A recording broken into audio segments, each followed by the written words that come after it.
আপনি কি জানেন, অতিরিক্ত বুদ্ধি বা চালাকি অনেক সময় নিজের জীবনের জন্যই কাল হয়ে দাঁড়ায়। বিশ্বাস জিনিসটা কাঁচের মতো, একবার ভেঙে গেলে আর জোড়া লাগে না। কিন্তু সেই বিশ্বাস ভাঙার ফল যে কতটা ভয়ানক হতে পারে তা আজকের এই গল্পটি না দেখলে আপনি বিশ্বাসই করবেন না। এক গভীর জঙ্গল, যেখানে ক্ষমতার দাপট আর বুদ্ধির লড়াই চলে প্রতিনিয়ত। সেখানেই বাস করত এক সরল গাধা এবং এক ধূর্ত শিয়াল। আজকের গল্পটি শুধু পশু পাখির গল্প নয়, এটি আমাদের সমাজের সেই সব মানুষের প্রতিচ্ছবি যারা বন্ধু সেজে পিঠে ছুরি মারে। গল্পের শুরুটা হয় খুব সুন্দর এক সকালে। জঙ্গলের এক প্রান্তে শিয়াল আর গাধার মধ্যে এক অদ্ভুত বন্ধুত্ব গড়ে ওঠে। গাধাটা ছিল বড্ড বোকা আর বিশ্বাসপ্রবণ। সে ভাবত শিয়ালের মতো বুদ্ধিমান প্রাণী যার বন্ধু, তার আর জঙ্গলে ভয় কিসের। অন্যদিকে শিয়াল সবসময় ভাবত এই গাধাটাকে সাথে রাখলে বিপদের সময় ঢাল হিসাবে ব্যবহার করা যাবে। একদিন তারা দুজনে মিলে খাবারের খোঁজে জঙ্গলের খুব গভীরে যাওয়ার সিদ্ধান্ত নিল। হাঁটতে হাঁটতে তারা অনেক দূর চলে এলো। চারপাশটা কেমন যেন নিস্তব্ধ, পাখির ডাকও শোনা যাচ্ছে না।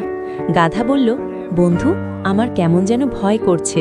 শিয়াল মুচকি হেসে বলল, আরে ধুর, আমি থাকতে তোমার ভয় কিসের? কিন্তু তারা জানত না, তাদের এই যাত্রাই হতে যাচ্ছে তাদের জীবনের সবচেয়ে বড় পরীক্ষার সময়। হঠাৎ বাতাসের দিক পরিবর্তন হলো। ঝোপের আড়াল থেকে বেরিয়ে এলো এক বিশাল সিংহ। তার গর্জনে পুরো জঙ্গল কেঁপে উঠল। গাধা তো ভয়ে জমে গেল, তার পা আর চলছে না। সে শিয়ালের দিকে তাকালো বাঁচার আশায়।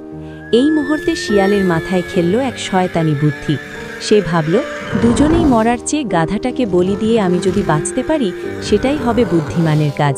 শিয়াল সাহস সঞ্চয় করে গাধাকে পেছনে রেখে সিংহের সামনে এগিয়ে গেল।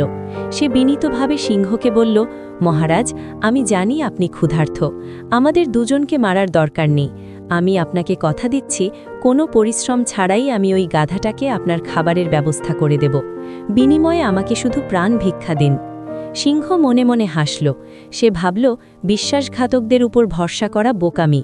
তবুও সে বলল, ঠিক আছে, তুমি যদি গাধাকে আমার নাগালে এনে দিতে পারো, আমি তোমাকে ছেড়ে দেব। শিয়াল ফিরে এলো গাধার কাছে। তার চোখে মুখে তখন মিথ্যা আশ্বাসের নাটক। সে গাধাকে বলল, বন্ধু, আমি মহারাজের সাথে কথা বলেছি, তিনি আমাদের ক্ষমা করে দিয়েছেন। তবে তিনি বলেছেন, ওই সামনে যে গর্তটা আছে ওটা নিরাপদ জায়গা, তুমি সেখানে গিয়ে লুকাও। রাজা চলে গেলে আমরা বেরোব। বোকা গাধা তার বন্ধুর কথা অন্ধের মতো বিশ্বাস করল। সে ভাবল, বন্ধু নিশ্চয়ই তার ভালোই চায়। কোনো কিছু বিচার বিবেচনা না করেই সে সোজা গিয়ে সেই গর্তে ঝাঁপ দিল। কিন্তু হায়, সেটা ছিল একটা গভীর ফাঁদ। গাধা আটকে গেল। সে বের হওয়ার জন্য ছটপট করতে লাগল। উপরে দাঁড়িয়ে শিয়াল তখন পৈশাচিক হাসি হাসছে। সে ভাবছে তার মতো বুদ্ধিমান আর কেউ নেই। শিয়াল এবার বুক ফুলিয়ে সিংহের কাছে গেল। সে বলল, মহারাজ, আমার কথা আমি রেখেছি। গাধা এখন গর্তে বন্দী, সে আর পালাতে পারবে না। এবার আপনার কথা অনুযায়ী আমাকে যেতে দিন। সিংহ তখন ধীর পায়ে শিয়ালের দিকে এগিয়ে এলো। তার চোখে ছিল এক ভিন্ন দৃষ্টি। সিংহ বলল, গাধা তো গর্তে আটকে আছে, সে তো আর পালাতে পারবে না। তাকে আমি পরে আরাম করে খাবো। কিন্তু তুমি যে নিজের বন্ধুর সাথে বিশ্বাসঘাতকতা করতে পারো, তুমি তো আমার সাথেও বিশ্বাসঘাতকতা করতে পারো। বিশ্বাসঘাতকের মাংসই আমার আগে চাই। এই বলে সিংহ এক বিশাল থাবায় শিয়ালকে মাটিতে ফেলে দিল এবং তাকে আগে ভক্ষণ করল। শিয়ালের ধূর্তমি তাকে বাঁচাতে পারল না, বরং তাকেই আগে মৃত্যুর মুখে ঠেলে দিল। বন্ধুরা, এই গল্প থেকে আমরা শিখলাম যে কর্মফল কেউ এড়াতে পারে না। যে অন্যের জন্য গর্ত খোঁড়ে, দিন শেষে তাকেই সেই গর্তে পড়তে হয়। গাধা হয়তো বোকা ছিল, কিন্তু শিয়াল ছিল বিশ্বাসঘাতকার, আর প্রকৃতি বিশ্বাসঘাতকদের কখনো ক্ষমা করে না। তাই বন্ধু চেনার সময় সতর্ক হন, কারণ সব হাসিমুখ বন্ধু হয় না।